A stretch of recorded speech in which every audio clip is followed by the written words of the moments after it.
All right, today we're digging into a question that, feels so incredibly current, but it's actually 2,000 years old. What really makes someone great? We're going to break down the first 6 verses of Matthew chapter 18, where Jesus gives an answer that nobody saw coming. Okay, let's just jump right in.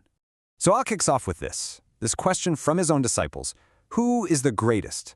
I mean, let's be honest, it's a question about ambition, right? It's about status, about where you fit in the pecking order. It's such a deeply human thing to ask, and we're still asking it today, whether it's about our jobs, our friend groups, or even how many followers we have. So here we are in Matthew 18, verse 1, and his disciples are basically asking, what's the org chart of heaven going to look like? And you can't really blame them. They've just seen Jesus do some incredible things, so naturally their minds go straight to power, to rank, to how the world measures who's on top, who gets the corner office, who has the most authority. But Jesus is about to completely flip that script. And this is a pattern you see in his teachings again and again. On one side, you've got the world's idea of greatness. It's all about power, authority, prestige. But on the other side, you have kingdom greatness, service, humility, and this kind of radical dependence. He just constantly takes our ideas about success and turns them completely upside down.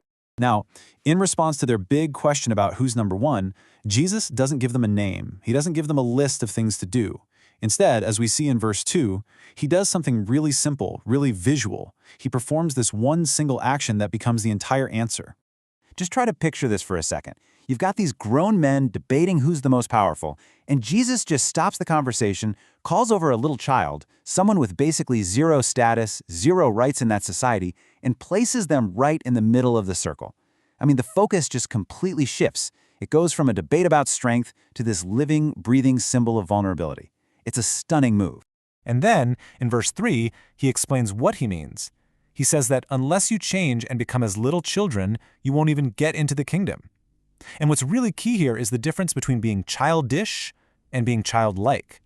He's not telling them to be immature. No, he's talking about cultivating a spirit that is humble, that's trusting, that's totally free from the kind of pride that made them ask the question in the first place.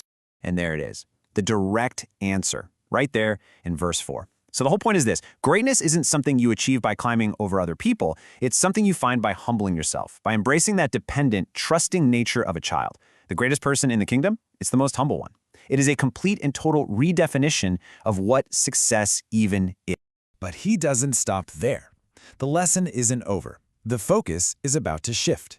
See, it's not just about becoming childlike anymore. Now, as we're about to see, it's about our responsibility towards the people who have that childlike humility.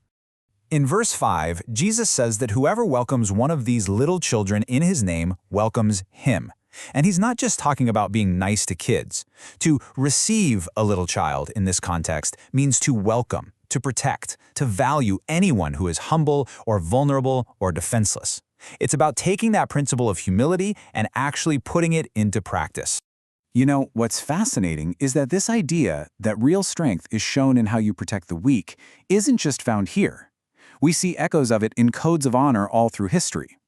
In ancient Rome, the head of the family was supposed to protect the weaker members.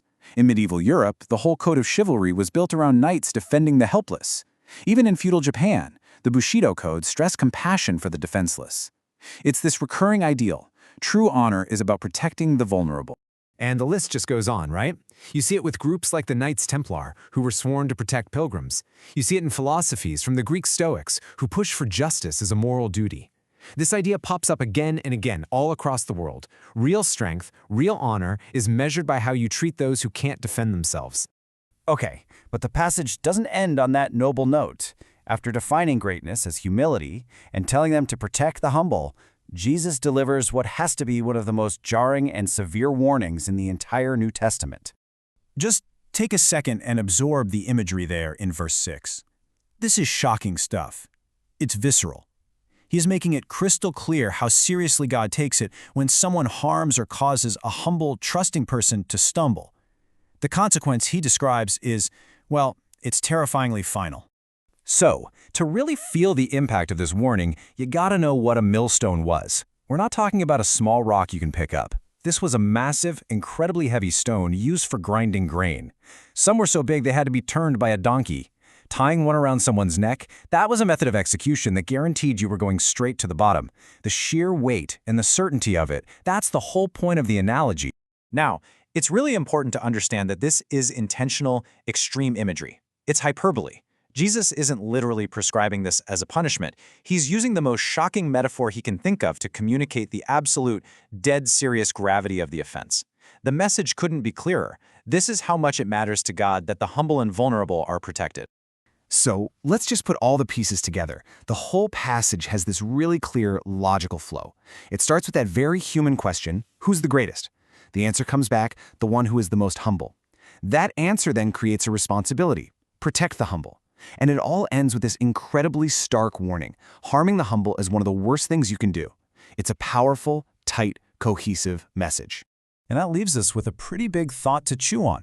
If this teaching is true, if humility, not power or fame or money, is the real measure of greatness, then how does that challenge the way our world today measures success and status and what a person is ultimately worth? That's definitely something to think about. Thanks for joining us for this explainer.